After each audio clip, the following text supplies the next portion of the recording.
Lalo ho silang mag-iiyakan, mga boss chief amo sir, kapag ka nag-post na si Andrew E. ng mga ganitong balita. Oh, alam nyo ho mga bossing, Rowel, Gika, shoutout at MacSafe. Alam nyo ho mga bossing, feeling ko lang, binubwisit no, inaalas ka ni Andrew E. yung mga DDS. Bakit kanyo ho? No?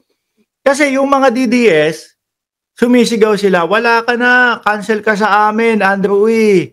Wala ka na sa amin, no? Hindi ka na namin susuportahan. Simula po nung sumigaw-sigaw yung mga DDS ng ganon, mga kababayan, iba po ang nangyari.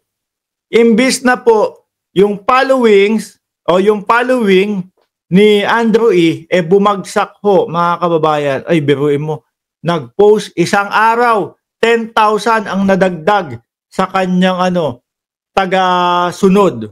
Tapos nag-post ulit, 15,000 dumagdag sa kanyang mga taga-sunod.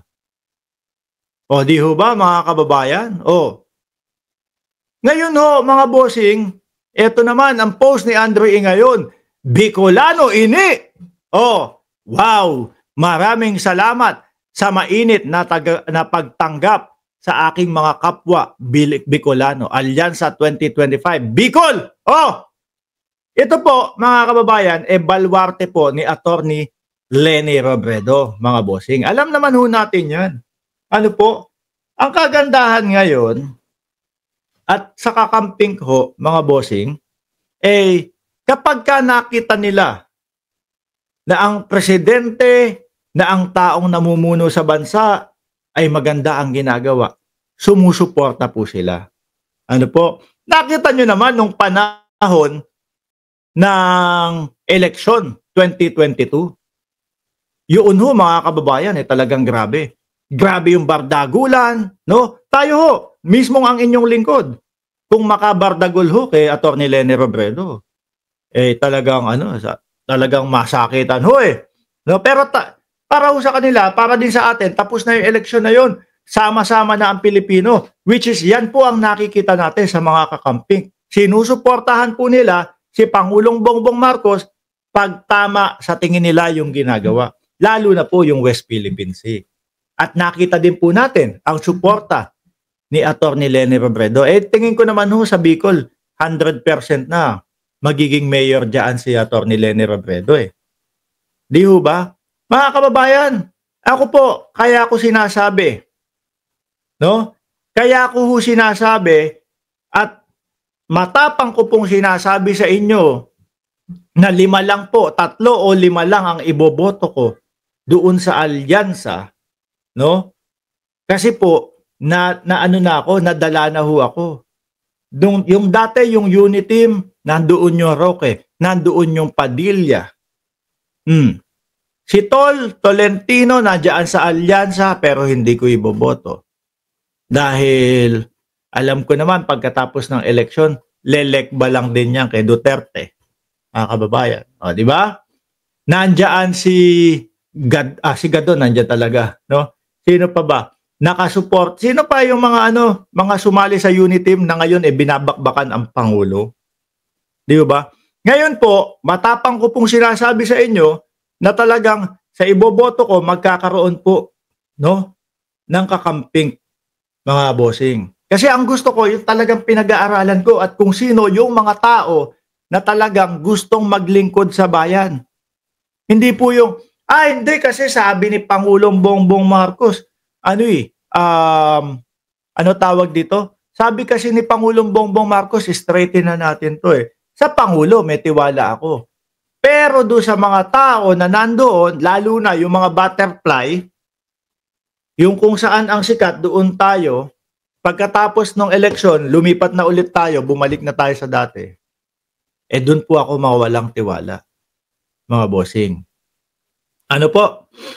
So ngayon, talagang mahahaluan ng kakamping, mga bossing, yung ating mga senador na iboboto. Ngayon ho, tingnan nyo yung dito na nangyari po sa alyansa. Yan ba yung sinasabi ho nila na pahina ng pahina no? Yan po ba yung sinasabi ng mga DDS na pahina po ng pahina ang kampo ni Pangulong Bongbong Marcos? Hindi ho pahina yan. Ang alam ko pong pahina, mga bossing, yung mga naglalagay nung campaign rally nila doon po sa loob po ng covered court. Yung covered court pa po na yon, hindi pa po mapuno. Halos kalahati lang po yung taong dumadalo. Yun po, doon ako naniniwala na yun po yung pahina ng pahina. Dahil po, kung ang dati mong kalaban o kung yung dati nating mga kabardagulan na mga kakamping ay sumusuporta po kay Pangulong Bongbong Marcos, palakas po ang tawag doon, no? Meron ako kilala, nagtatago.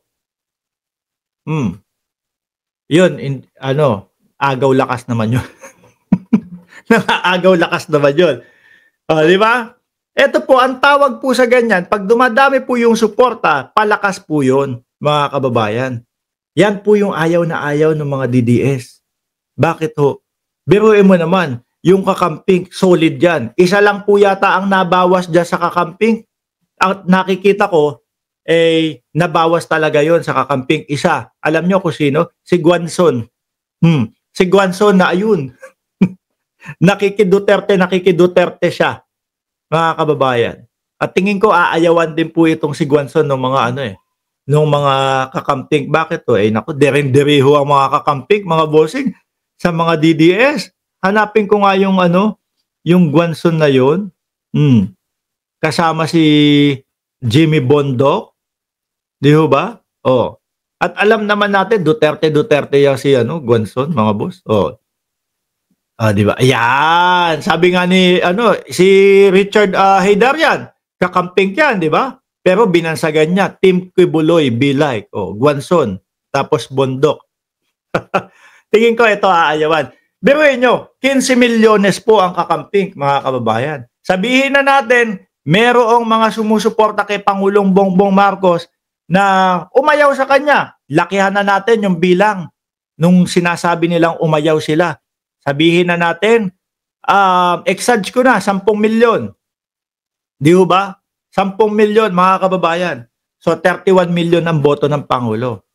31 milyon, minus 10, exage na ho yan ha. Sobra-sobra na yung tinanggal ko dyan. Alam ko naman na hindi ganyang kadami ang bumakla sa suporta sa Pangulo.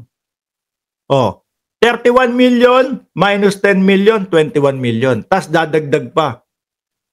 Yung 15 milyones ng kakamping. O baka nadagdagan pa yung kakamping, mga bossing. Sa madaling salita ho, mga boss, kung 2028 ang pag-uusapan sa pagka-presidente at itong dalawa na ito ay nagkasundo, ilagay natin yung talagang mamumuno sa bayan at hindi hahayaan na manalo si Inday Sara Duterte. Ay nako, mga bossing, yung 32 million nila na paulit-ulit na sinasabi na legit ho, kasama yung boto ko doon. So bawasan nyo na ako. Gaano ho kadami yung kagaya ng Mark Ramos na kumbaga kasama din bumoto sa 32 million ni Inday Sara Duterte na ayaw ngayon. Bawasan nyo pa po yun. Kaya po, delicate sila, mga kababayan. Ang tanong, aabot kaya ang Inday Sara Duterte sa 2028? Ngayon po may kinakaharap na impeachment. At yung impeachment po, mga bossing, hindi naman po natin pwedeng sabihin, naku, nanguhula lang yung ibang Pilipino kaya na nakikisigaw ng impeachment. Bakit ho? Hindi. Kasi mga kababayan, ultimo ho tayo, napanood natin yung pagsigaw-sigaw, yung galit ni Inday Sara Duterte, yan, kasama daw si Champ Oleb doon sa bumoto sa 32 million pero ngayon, ayaw na.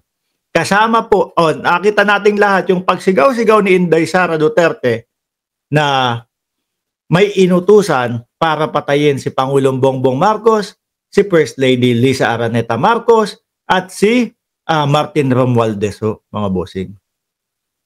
Di ba?